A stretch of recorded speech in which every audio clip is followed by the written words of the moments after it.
Hi guys, I'd like to welcome you guys back to my channel, and today I am here to talk about the books that I read in the month of June. So this month's been kind of crazy. I hit 3,000 subscribers. I'm almost at 2,000 on my personal Instagram. It's been a lot of like milestone hits for this month, considering that 2020 has been absolute trash. But I did get some reading done, and I had some difficulty. Like today is the 24th, and I feel comfortable recording this video because I just don't, the library in my county is down, therefore I don't have any access to my ebooks, my audiobooks. I can't check out any books. It's just been crap. Therefore, a lot of the books that I wanted to read, they weren't available for pickup before, and they're definitely not going to be available now. So I'm reading Woman in the Machine or War in the Machine. I'm reading that one because I have the ARC from NetGalley, and then I'm reading, I'm still finishing, where is it? 1 second, there we go. I'm still finishing Spin the Dawn because I was listening to it via audiobook, and then when the system went down, I totally forgot I actually have the book. Like, this is a Fairy Loot edition. Yeah. I think this is a Fairy Loot edition, or not, or Owl Crate, one of them. I just know I have the book, so I'm actually, what am I on? I'm actually like, I'm in the 200 range. Oh, chapter 26. I'm on chapter 26 right now, so I'll be done with this book before the end of the month, but that's how much I have left. This book is surprisingly good. The cover makes so much more sense now. The way that they have her drawn here is a way that I kind of imagine now. Like, I really thought that this was going to be like just a Mulan knockoff, but like Project Runway. That's really what I thought it was going to be. Therefore, I wasn't really interested in reading it. But when Supernova was not available for me to pick up from the library, I decided I needed to get another book that had like a secret identity type thing. And yes, she is pretending to be a boy, but no, this is not Mulan at all. It has got its own storyline. I'm actually very interested. I'm realizing that I really like Elizabeth Lim as an author. She's also the person, she also wrote Reflection, that was in the Twisted series that I really liked. And I'm starting to realize I really like the way that she writes. I also noticed that she seems to always write Asian characters, which I'm also loving, this whole own voices thing. But I'm interested. I think there is a sequel coming out. I am actually very interested in the sequel now. I really judged a book by its cover for this one, so I'm here to say like I messed that up. I actually really like this book. Another book that I read was Wonder by Christina C. Jones. Quarantine Pages got to interview Christina C. Jones. Well, Oshale, when she was doing Quarantine Pages, got to interview Christina C. Jones, and I will see if that interview is up. I will leave that interview down below. I highly suggest you check it out. She is what's considered an indie Black romance writer, self-published. But her interview actually made me want to read one of her books. And I feel like if you can get me, a non-romance reader, to want to read books knowing that it's a romance, I was set. So the 3 books that Christina C. Jones suggested that you read if you've never read her books, the library didn't have it. But the library did have Wonder, and Audrey and 2 other people in Quarantine Pages was like, Wonder is supposed to be like a Alice in Wonderland kind of retelling, and I was like, I love me a good retelling. Plus, the idea of an Alice in Wonderland retelling told in Black romance, highly intriguing. However, I will say I don't like, other than some of the names and kind of the idea of 2 queens. It's really hard for me to say that this was an Alice in Wonderland retelling.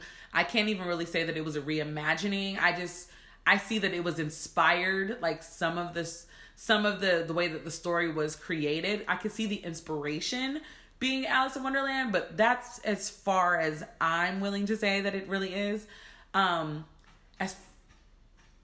I forgot construction.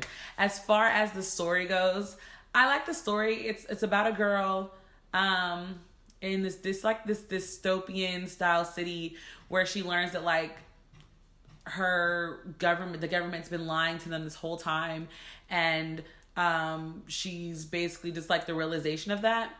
It's a romance, so I don't feel like the storyline is that deep.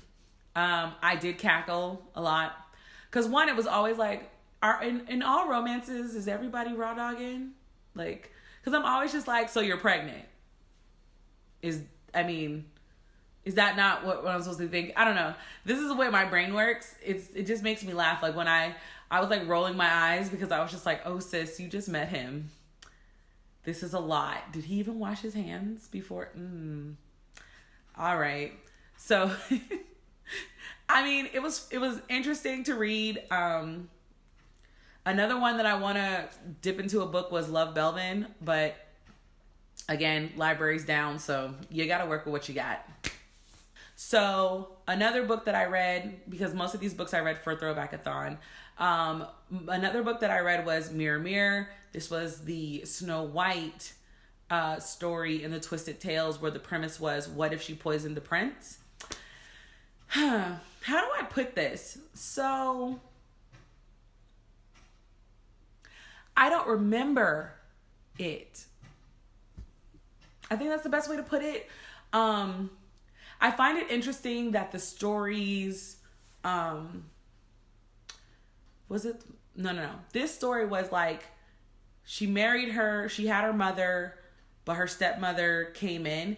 It was almost Cinderella a little bit, but then it was like, her father didn't die, her mother just was a witch. And I feel like the Ravenspire series by, was it C.J. Lewis? I think it's The Shadow Queen. That book, The Shadow Queen, where it's also another Snow White retelling. They both kind of had the same premise where like the evil queen was actually like a witch. So I was like, I feel like I've heard this already. I don't really know which one came out first. I'm guessing The Shadow Queen did. I don't know. Either way, it was like, okay, cool. But it was too easy. I don't know. So far, I have to say Mirror Mirror is my least favorite one. Obviously, Reflection is still my first. A Whole New World. Is that the title of the Little Mermaid one? The Little Mermaid one, then the Aladdin one, and then the Snow White one. That's currently my order. Obviously, I'm going to keep reading these. I don't know. I like them. I'm telling y'all.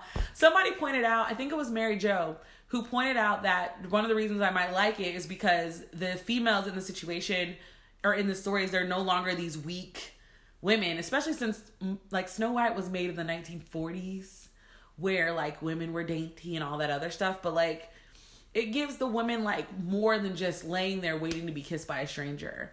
So I still like that part of it. Which one am I going to read next? I don't know. They're kind of like fluffer books for me. Like when I want to read, but I don't want to read anything like super intense, I read those. So yeah. So I finished the Shadow of the Fox series. I tweeted Julie Kagawa, and she basically told me that my tears were her motivation. Like, I wasn't expecting her to respond, so that part was cool, but like the whole thing where it was basically like, your tears are my motivation, I was like, I was at work. So the last 4 hours of this book I listened to at work. Like I was actually in my office, just listening to the audiobook and just inputting numbers, and I wasn't ready.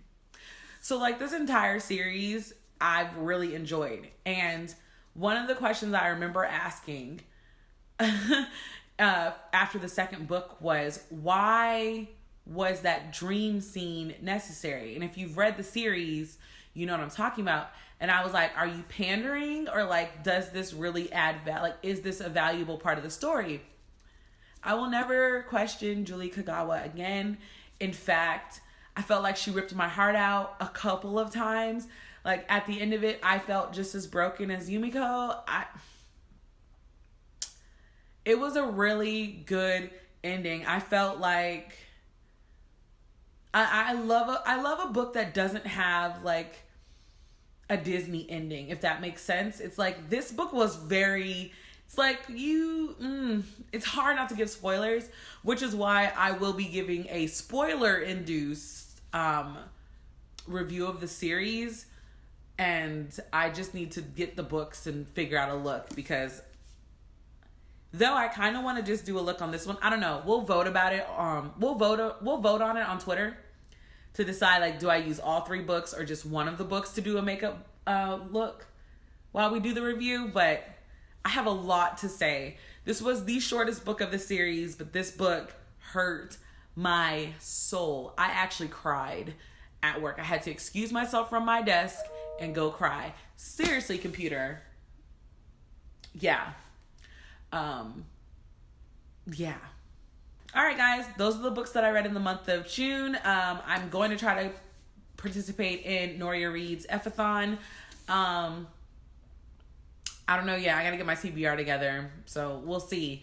Until the next time, guys. Bye.